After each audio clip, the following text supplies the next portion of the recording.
Hey folks, this is Lex here from Boored at Work, and today we're taking a look at the Fitbit Blaze. I've taken it through its paces. We're going to take a look at the longevity of the battery life, the UI, how the smart notifications implement themselves with the actual fitness features. Because at the end of the day, this is a fitness wearable, and others have compared it to the Apple Watch. Point blank, it's not a comparable item to an Apple Watch. This is just focusing on the fitness and some smart-like features. So with that said, we're going to take a look at the Fitbit Blaze and let you know whether or not it's a good buy for you.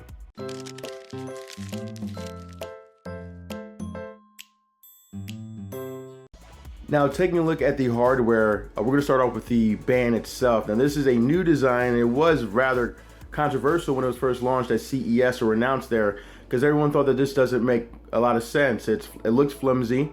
It is kind of gimmicky if you think about it. This is a way for them to sell Fitbit bands, but in person it is completely different. Now this is, again, it's just a frame. This is, I feel like it is an aluminum frame or maybe a steel. I'm not too sure. It isn't plastic. I definitely don't agree with that. But it is nice, and the texture for the band is very similar to the Surge.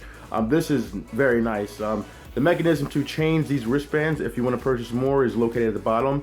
It's much swifter and easier. Again, if you're comparing it to the Apple Watch, it's better than that. It's just easy, click out, click in, and you're pretty much good to go. And with that, you have the unit itself. But overall, it's very light and very small. It's not as big as it looks in pictures. Then you have this guy right here, the most important part of it all. And this is the unit that goes inside the wristband. Now there's a touch screen. Now it has bevel Sentry all over it, which is okay. It's a fitness band. It has nothing really that bothers me. It does bother a couple others, but something has to be said about the charging mechanism used to charge your Fitbit Blaze. It is a cradle type interface. You pretty much have to take out the unit that's in the wristband. It is customizable, so that's a plus, but you have to put it in the cradle. And mind you, the cradle stuff is extremely cheap. It's flimsy and it is proprietary, so if you lose it, you have to purchase another one from Fitbit directly. I don't see any third party available yet. There probably will be, but at the end of the day, this should not be happening. I have a Fitbit Charge HR, I have a Fitbit Surge, and now I have the Fitbit Blaze. And for me to have 3 different chargers for all 3 of those devices boggles my mind. And I understand it's probably where Fitbit is making some of their money, but at the same time, it makes no sense from a customer service standpoint. As you can see, it is a color touchscreen, and it is using Fitbit's new UI. I don't think they've even named it, but it is a very nice and elegant UI. As you can see, you can go to today, you can go to your exercise, you can do your Fit Star, you can do timer, you can go to alarms and settings. Now, the Fit Star is very nice as it can customize, visually customize and show you body workouts that you're not familiar with. Now this is pretty much for beginners, but overall it's a very nice feature to have.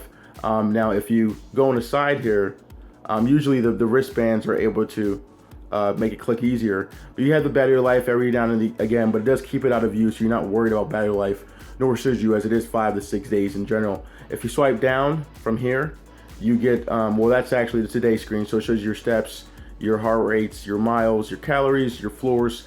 Anything that's in the app, it just syncs it here in that today screen, so it makes it easier to kind of leave your phone in your pocket if you really want to know what you're doing for the day. Then again, this is a nice clock face. It's one of my favorites. It's probably the one I want to use throughout the whole time of me using the Fitbit Blaze. They only have about 4. Hopefully they make a store later on where that's at least accessible to other users. As you can see here, it's a nice fit. This is the large model, and I have the blue.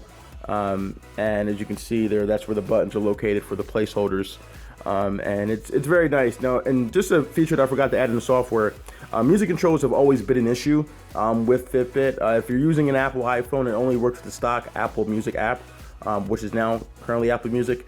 But they have added streaming applications also, so SoundCloud, Spotify, those kind of applications. If you just hold this here, and then you hold that button down there, you get your music controls and it loads it up, and you can actually control your notifications from that screen there. You can actually even swipe down if you want to, if it wants to work. There you go. I've been having issues today with the touchscreen, but don't let this be an indication of how it is throughout the entire use of the device. The touchscreen has been rather nice to me. It maybe just doesn't, maybe it's camera shy, who knows. If you have missed calls also, if you swipe from the bottom, you can get notifications. As you can see there, I have the coveted heart rate sensor for Fitbit. Now, again, this does idle, as I said previously.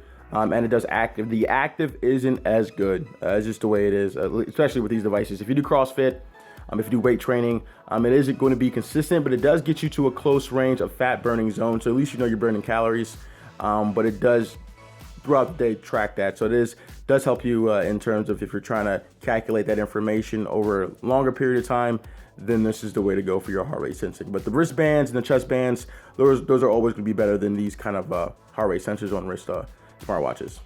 What we're going to do is we're going to try to take a look at the fitness band exercise thing for a spin here and let you know kind of how it works and how it calculates your heart rate sensing and I guess your steps per minute and things along those lines. So let's get it started.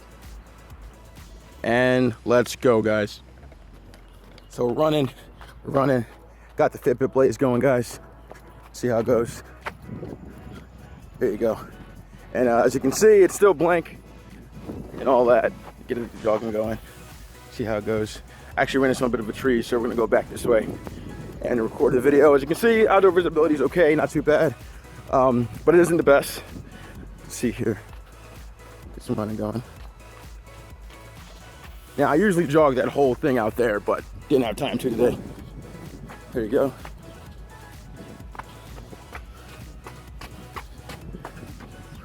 There you go. And whoo, what a workout. That was it, guys. Whoo, man, I feel like I ran 5 miles. And as you can see, that is the time there. And it's easy, pretty simple UI, and it's pretty simple for any user to do what they want to do. That pretty much sums up my take on the Fitbit Blaze, guys. I'm in love with the device. I think it's going to become my daily driver for months to come until Fitbit comes out with something better.